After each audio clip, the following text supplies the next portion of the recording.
What's up? Today we're going to start a new series called This Piece of History, where I'll share something from my collection, give a little bit of the backstory on it, and tell you a little bit more about it. So we'll start today with a very cool item. We'll grab it here. This item was actually broken 2 years ago to this day on stage by none other than Post Malone, and this is a shattered guitar played by Post Malone. This guitar was played on stage by Post Malone on September 23rd, 2022 at the TD Garden in Boston, Massachusetts. And as a lot of you may know, every single night when Post Malone's on tour, he always gets up, he puts a stool down and he plays a guitar for about 2 or 3 songs. And then after that, he puts the guitar to the side a little bit. And later in the show, he brings this back out for when he performs Rockstar. And if you've ever been to one of his shows or seen a video, you know what he's gonna do. He takes it like this and he slams it down. And this is what happens to the guitar.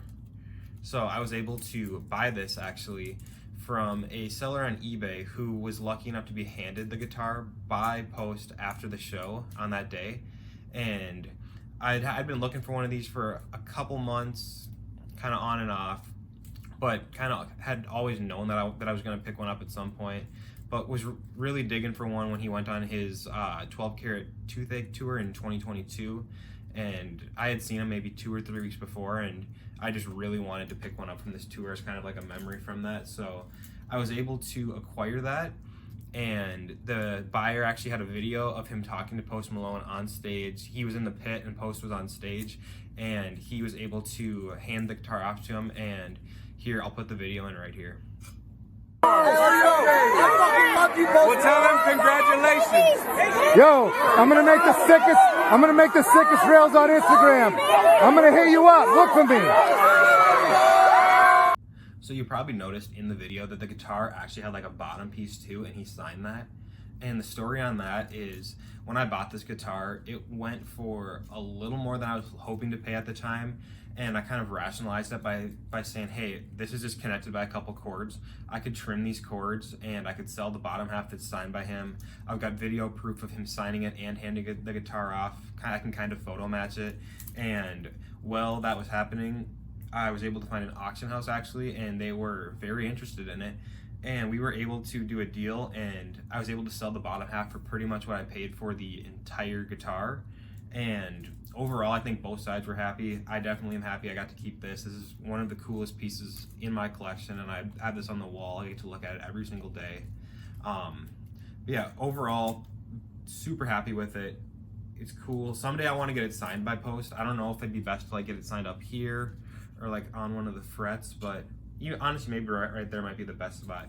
But that's just really cool. And one thing that I did also to commemorate it, I can grab these here, is I made some custom cards out of it. So I've got a buddy who makes custom cards, and we kind of worked together on it.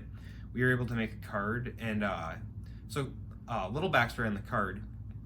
Here's one of the cards right here.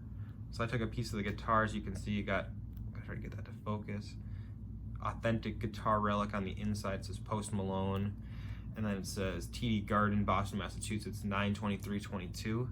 So this was from a show. He actually originally had to postpone the first show, and a little known fact about this card is when we made this, I actually kind of like interwove his apology message that he wrote on Instagram to all the people that he couldn't go to the first Boston show because he got sick. So it's just like a little fun little Easter egg, I guess. But yeah, so here's just 2 relics that I made, and then on the back you can see that. And I'll pop some better scans of these in. But so I made 50 of these as a little limited edition run for people who wanted to own a Post Malone guitar but couldn't afford them or don't really have access to get one. So I was selling these for about 20 bucks on eBay. I made 50 of them. I kept 10 for myself. The other designer, I gave him like 5 or 10, and we sold the other 25 to 30 on eBay, and they went quick. But it's one of my favorite pieces of memorabilia. I definitely want to get these signed someday as well. Probably need to get a bunch of stuff signed by Post actually, but overall, 2 really cool ones. And then just one other little mini part for this first episode. I just want to share one other really cool thing. So I've got a Post Malone Allen & Ginter Mini that's signed by him. You can see it's authenticated by PSA, and this one's cool because it's the Allen & Ginter back as well. So it's a little bit of a short print, but yeah, so this is just one other piece of memorabilia of Post Malone that I have. I've got a couple of them. I got some signed vinyls, but I wasn't gonna pull those out for this video. So yeah, so that is the first episode of this piece of history, and hopefully you guys enjoyed it. This is a Post Malone guitar once again, and I appreciate you guys for watching. Thanks.